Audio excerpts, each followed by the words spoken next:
Hello नमस्कार प्यारे विद्यार्थियों। आज अपने कक्षा 10 विषय गणित के अंदर अपनी जो प्रश्नावली 6.2 है, इसके 1 से 4 सवालों को आप अपने आज की क्लास के अंदर सॉल्व करते हैं। 6.2 से पहले, इससे जो पहले एक क्लास ली थी, उसके अंदर हमने थैलस प्रमेय, जिसको अपने आधारभूत समानुपातिक प्रमेय कहते हैं, उसको सॉल्व किया था, उसको सिद्ध किया था। उसी के आधार पर इन सवालों को अपने सॉल्व करना है। तो उसमें जो थैलस प्रमेय या आधारभूत समानुपातिक प्रमेय थी, उसका कथन था कि त्रिभुज की किसी भुजा के समांतर अगर कोई भुजा खींची जाती है तो वो अन्य दोनों भुजाओं को समान अनुपात के अंदर विभाजित करती है। समान अनुपात का मतलब जो AD और DB का अनुपात होगा, यानी कि AD भुजा और DB भुजा का अनुपात होगा, वो बराबर होगा या समान होगा AE और बटे में EC के अनुपात के बराबर या समान होता है। तो इस पहली आकृति के अंदर अपने को दे रखा है कि DE जो है वो समांतर है BC के, मतलब ये जो DE है अपना, ये BC के समांतर है। तो ये दोनों भुजाएं तो आ जाएंगी अपने यहाँ पे समांतर आ जाएंगी, और जो समांतर है उसको छोड़ के बाकी की जो दोनों भुजाएं हैं वो क्या होती हैं, समान अनुपात के अंदर होती हैं। और इसके अंदर अपने को AD का मान दे रखा है, यहाँ पे DB का मान दे रखा है, AE का मान दे रखा है और EC का मान अपने को ज्ञात करना है। तो सबसे पहले तो अपने यहाँ पे लिखेंगे जो अपने को दिया है अपने को, एक तो दे रखा है कि DE समांतर है BC के, और उसके बाद अपने को मान दे रखे हैं कि AD जो है, AD 1.5 सेंटीमीटर के अंदर दे रखा है। उसके बाद DB अपने को 3 सेंटीमीटर दे रखा है। उसके आगे AE का जो मान है वो अपने को 1 सेंटीमीटर दे रखा है, और EC का जो मान है वो अपने को ज्ञात करना है। तो इसके अंदर सबसे पहले लिखेंगे आधारभूत समानुपातिक प्रमेय से, यहाँ पे लिखना है आधारभूत समानुपातिक प्रमेय से ये प्रमेय इसके अंदर लागू करनी है। इसके अनुसार क्या होता है कि जो समानुपातिक प्रमेय होती है उसमें अपने इस त्रिभुज के अंदर की AD, इसके बटे में DB लिखना है। कोई भी त्रिभुज हो तो उसके अंदर जो उसकी साइड वाली जो भुजा है, समांतर भुजा को छोड़ के बाकी दोनों भुजाओं को अपने को बटे में लिखना है, AD और इसके बटे में DB, और ये समांतर होगा, समान होगा AE और बटे में EC के। तो यहाँ लिखा जाएगा AE और बटे के अंदर यहाँ पे लिख देंगे अपने EC। अब इसमें जो अपने मान दे रखे हैं AD का मान, तो AD की जगह पे तो आ जाएगा 1.5 बटे में DB, तो DB का मान है यहाँ पे 3 सेंटीमीटर बराबर AE का मान अपने पास 1 है, और जो EC है वो ज्ञात करना है। तो यहाँ से अपने करते हैं पहले तिरछा गुणा, यहाँ पे कर देते हैं EC का गुणा इधर और 3 का गुणा इधर। तो जब EC को 1.5 के साथ गुणा करें तो यह आ जाएगा EC गुणा 1.5। 3 का गुणा 1 के साथ करेंगे, 3 एकम 3 आ जाएगा, EC बराबर 3, और ये गुणा वाली संख्या आ जाएगी भाग में। यहां से इस पॉइंट को अगर अपने खत्म करें तो यहाँ पे आ जाएगा 0। अब 30 में 15 का भाग देना है, 30 में 15 का भाग देने पर 2 आ जाएगा। तो जो EC का मान है वो अपने पास आ जाएगा 2 सेंटीमीटर। इसी प्रकार से यहाँ पे अपने सेकंड जो अपना पॉइंट है, इस सेकंड पॉइंट के अंदर देखें, इसमें भी अपने को त्रिभुज ABC दे रखा है, और जो ये BC भुजा है वो समांतर है DE भुजा के। तो BC और DE भुजा को छोड़ के इसका जो अनुपात बनता है कि AD बटे में DB, AE और बटे में EC। इसमें अपने को AD का मान नहीं दे रखा, तो वो यहाँ पे लिखना है। तो सबसे पहले तो यहाँ लिखेंगे दिया है, इस सवाल के अंदर भी अपने को जो दे रखा है वो लिखना है। दिया है DE समांतर BC के। उसके बाद जो मान दे रखे हैं, एक तो DB का मान अपने को दे रखा है, DB बराबर 7.2 सेंटीमीटर। उसके बाद AE का मान अपने को दे रखा है, AE 1.8 सेंटीमीटर। और एक अपने को EC दे रखा है 5.4 सेंटीमीटर। अब इसके अंदर लिखेंगे आधारभूत समानुपातिक प्रमेय से, आधारभूत समानुपातिक प्रमेय से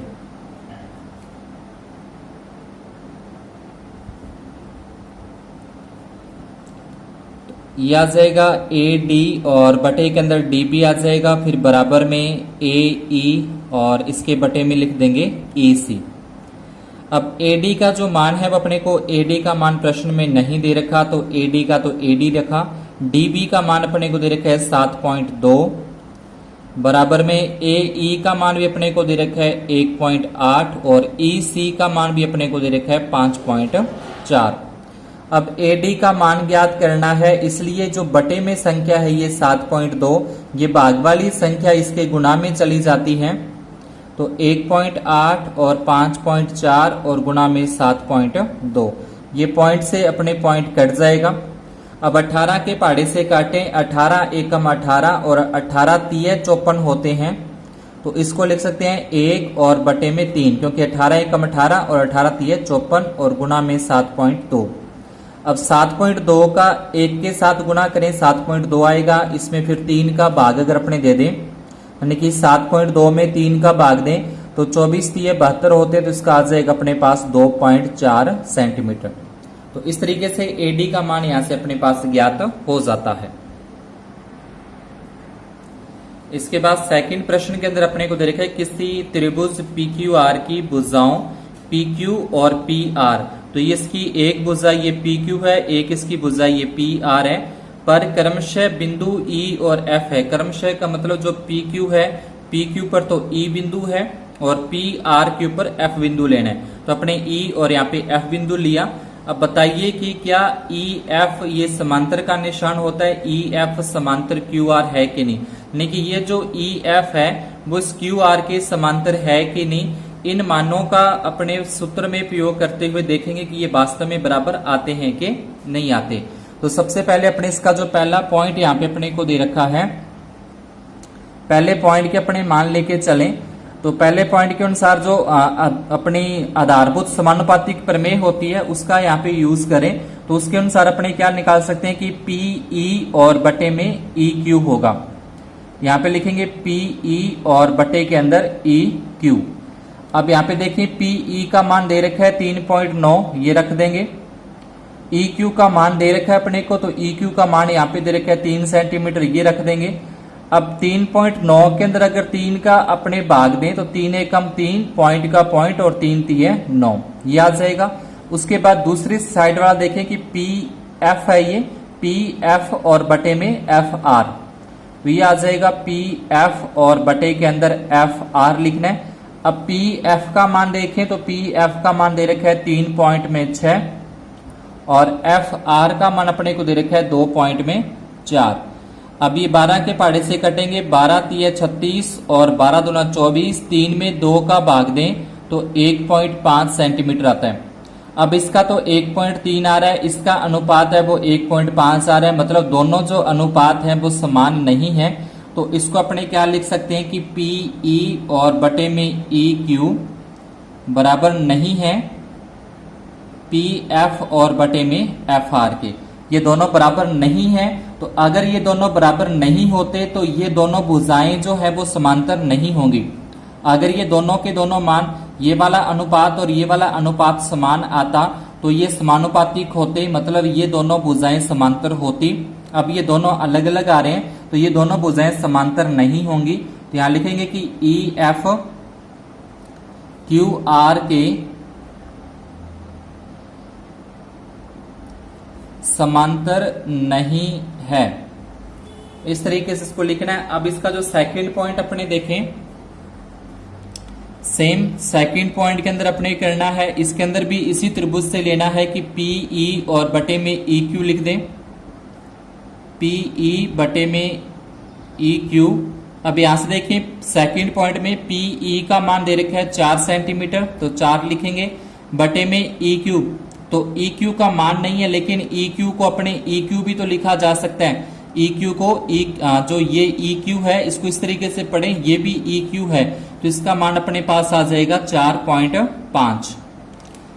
अब ये पॉइंट यहां से खत्म करें तो यहां पर 0 आ जाएगी। अब ये 5 के पहाड़े से 8 पे जाएगा और ये 5 के पहाड़े से 9 पे जाएगा। इसी प्रकार से सेकंड साइड वाला PF और बटे में FR, ये लिख देंगे PF और बटे में FR। अब PF का मान यहाँ पे 8 दे रखा है और FR का मान अपने को ये 9 दे रखा है, तो ये 8/9 सेंटीमीटर, ये भी 8/9 सेंटीमीटर। मतलब दोनों मान अपने पास क्या आ रहे हैं, बराबर आ रहे हैं, एक जैसे आ रहे हैं, समान आ रहे हैं। तो इसको अपने लिख सकते हैं कि PE बटे में EQ बराबर है PF और बटे में FR। अब ये दोनों अगर बराबर हैं तो जो भुजाएं अपने से पूछी हैं ये वाली कि क्या EF समांतर है QR के, तो यहां लिख देंगे कि EF समांतर QR है। उसके बाद अगला जो अपना तीसरा पॉइंट है, तीसरे पॉइंट के अंदर अपने देखें कि यहाँ पे PQ 1.28 दे रखा है, तो PQ अपने को ये पूरी की पूरी भुजा दे रखी है PQ, और उसके बाद PR है 2.5 है, तो ये पूरी भुजा दे रखी है अपने को 2.5 है। यानी कि एक तो ये पूरी भुजा का माप दे रखा है, एक इस साइड में पूरी भुजा का माप दे रखा है। उसके बाद PE का अपने को जो माप है, PE का माप दे रखा है 0.18 सेंटीमीटर, यानी कि ये जो अपना PE है उसका दे रखा है। अपने पास इस नीचे वाली साइड का माप नहीं है कि ये कितने सेंटीमीटर की है, तो अपने क्या करना है कि ये जो पूरी की पूरी है P से लेके Q तक ये पूरी है, इसमें से ये जो ऊपर वाला PE है वो माइनस कर दें। PE पूरी भुजा में से माइनस कर देंगे तो अपने पास क्या बचेगा, EQ का मान कुछ बचेगा। इसी प्रकार से ये जो PR पूरी भुजा है इसमें से अगर PF का मान माइनस कर दें तो अपने पास अकेला FR का मान बचेगा।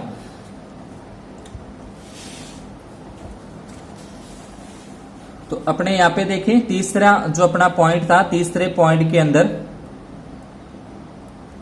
तीसरे पॉइंट में पहले अपने को एक तो PE का मान यहाँ पे दे रखा है PE बराबर 0.18 सेंटीमीटर।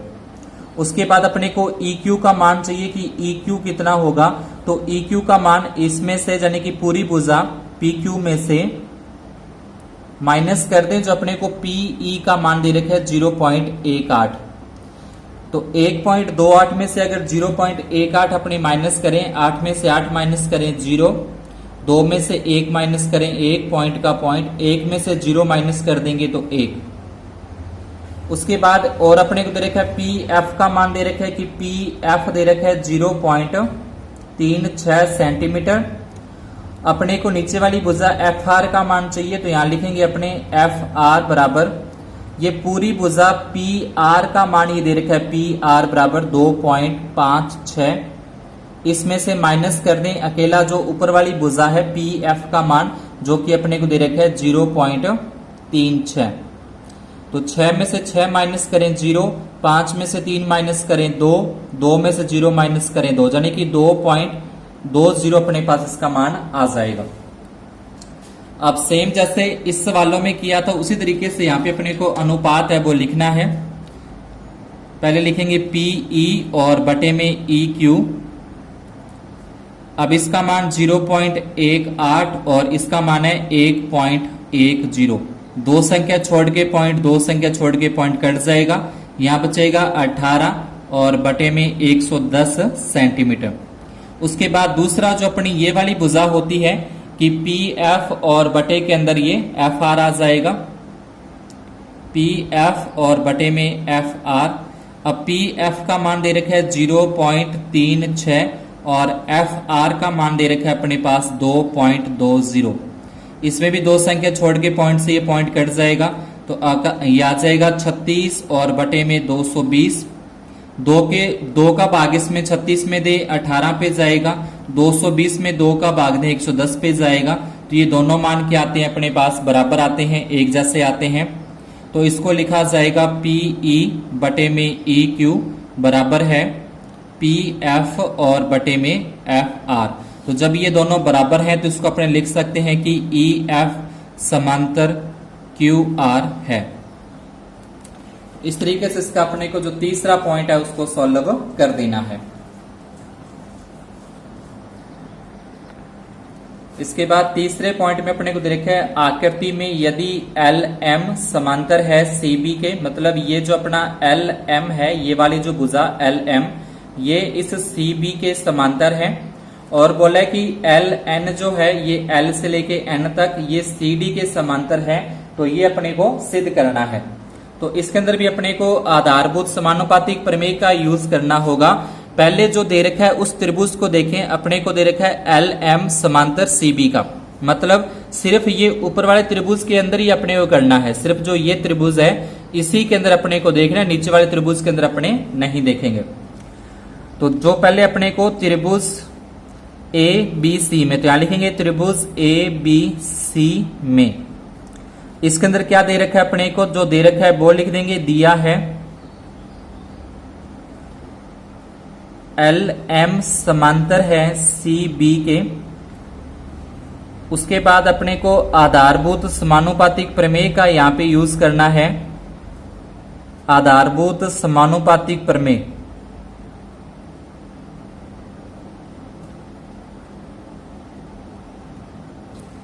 तो सिर्फ ऊपर वाला त्रिभुज की बात करें, इसी त्रिभुज के अंदर अपने को ध्यान रखना है, तो इसके अंदर लिखेंगे अपने यहां पे कि ए एम और बटे में एम बी आ जाएगा, ए एम और बटे में एम बी।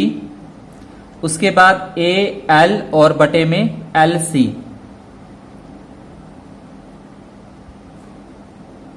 एक नंबर समीकरण आ जाएगी। उसके बाद जो दूसरा त्रिभुज है नीचे वाला, ये जो नीचे वाला त्रिभुज है त्रिभुज ए सी डी के अंदर,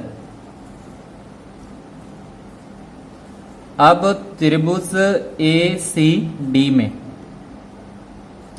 इसके अंदर अपने को दे रखा है एल एन समांतर सी डी, तो ये लिख देंगे एल एन समांतर और ये आ जाएगा सी डी, मतलब ये वाली जो भुजा है वो इस भुजा के समांतर है। तो जब ये दोनों समांतर है तो अपने को लिखा जाएगा ए एन बटे में एन डी,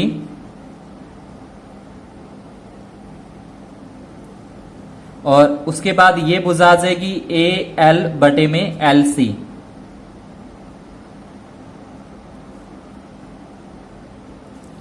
अब यहाँ पे ए एल बटे एल सी के बराबर ये भी है और ए एल बटे एल सी के बराबर ये भी है, दोनों ही क्या है ए एल बटे एल सी के बराबर हैं, तो ये दोनों भी आपस में क्या हो जाएंगे, बराबर हो जाएंगे, यानी कि समीकरण 1 और 2 से।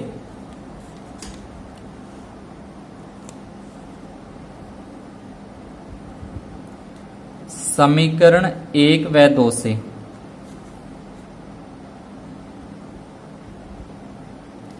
अब इसमें लिखा जाएगा एक नंबर समीकरण में ए एम बटे में एम बी आ जाएगा और इस साइड अपना आ जाएगा ए एन बटे के अंदर एन डी। यहां से अपने पास यहां पे पहुंचते हैं, लेकिन अपने देखें क्या ये सिद्ध करना है या नहीं करना।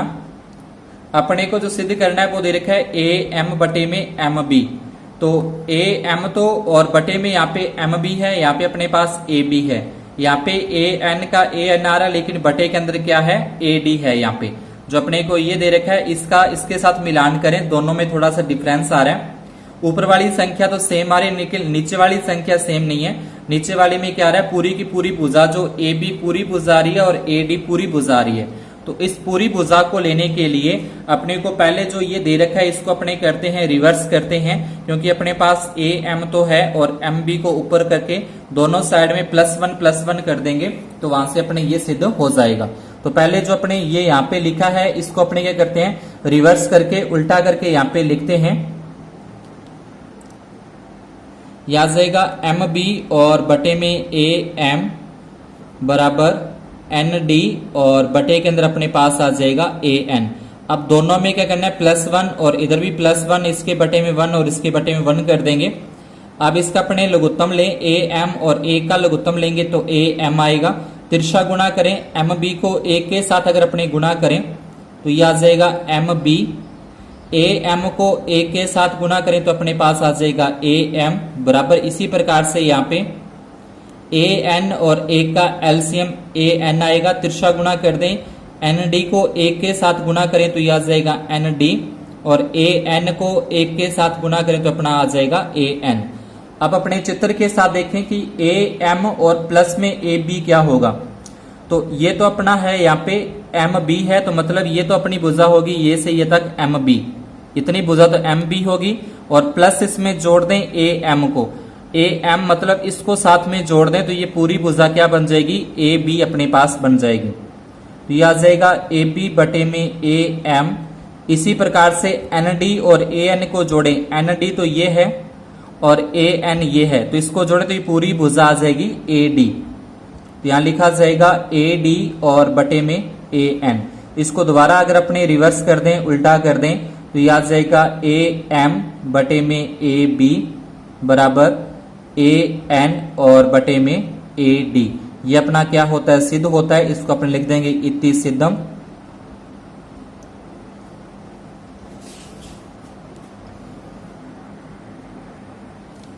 इसके बाद आगे चौथे प्रश्न के अंदर अपने को दे रखा है कि चित्र में डी ई समांतर है ए सी के और डी एफ है समांतर ए ई के, और आगे ये अपने को सिद्ध करना है। अपने को प्रश्न के अंदर ये वाला जो डायग्राम है वो अपने को दे रखा है, तो सवाल को अच्छे से समझने के लिए इसको मैंने दो रूपों के अंदर यहाँ पे बदल दिया है। तो अगर यहाँ पे इस डायग्राम के अंदर देखें कि इसमें बोला था कि डी ई समांतर है ए सी के, तो यहाँ से अपने डी ई देखें कि डी ई कौन सा बनता है और ए सी कौन सा है। तो ये तो अपना है डी ई है, ये वाला डी ई ये किसके समांतर है, ए सी के समांतर है, मतलब इसके समांतर है ये ए सी के।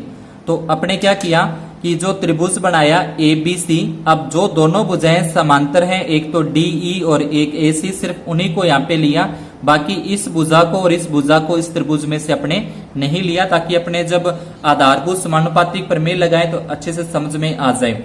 उसके बाद फिर डी एफ और ए ई है, तो ये जो अपना डी एफ है और ये अपना ए ई है, तो इन दो त्रिभुज यानी कि ये त्रिभुज ही लिया सिर्फ ए ई और ये वाला, यानी कि ए बी ये त्रिभुज है ए बी ई, इसी को यहाँ पे बनाया। और ए ई तो ये ए ई भुजा आ गई, डी एफ की ये डी एफ भुजा आ गई, बाकी ये दोनों भुजाओं के यहाँ से छोड़ दिया। अब सबसे पहले अपने जो त्रिभुज है ए बी सी, इसके अंदर अपने करते हैं, इसके अंदर आधारभूत समानुपातिक प्रमेय यहाँ पे लगाते हैं। तो यहाँ लिखना है त्रिभुज ए बी सी में जो अपने को दे रखा है पहले वो लिख देंगे, दिया है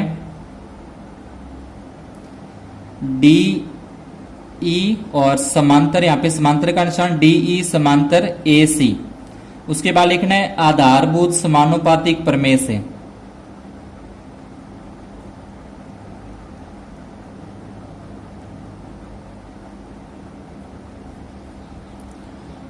आधारभूत समानुपातिक प्रमेय से इसके अंदर लिखा जाएगा बी डी बटे में डी ए,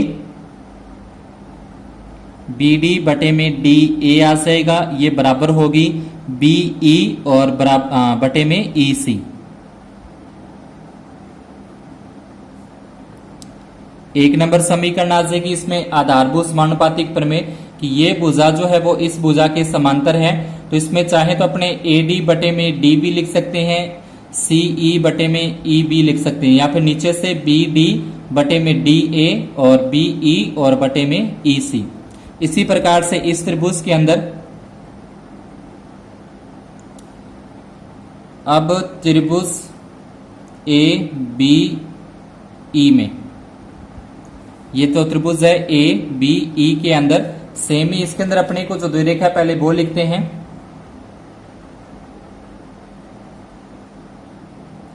इसमें अपने को दे रखा है कि डी एफ है समांतर ए ई के। उसके बाद इसमें भी आधारभूत समानुपातिक प्रमेय,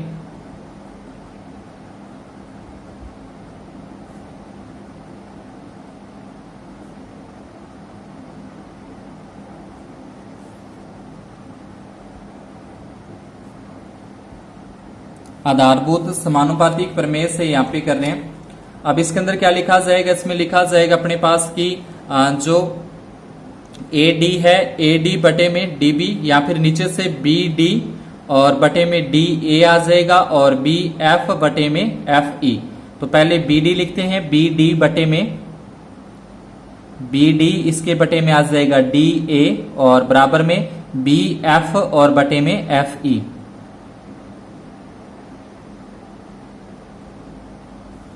ये 2 नंबर समीकरण आ जाएगी। अब इन दोनों समीकरणों में देखें कि बी डी बटे में डी ए के बराबर ये अपने को दे रखा है और यहाँ पे बी डी बटे डी ए के बराबर में ये दे रखा है, तो दोनों ही क्या है, बी डी बटे डी ए के बराबर है, तो इसलिए ये वाला और ये वाला दोनों भी क्या हो जाएंगे, बराबर हो जाएंगे।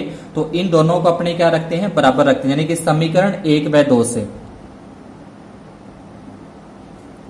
समीकरण 1 व 2 से, तो इसमें आ जाएगा बी ई और बटे में ई सी है बराबर बी एफ और बटे में एफ सी, बी एफ और बटे में एफ ई है अपने पास।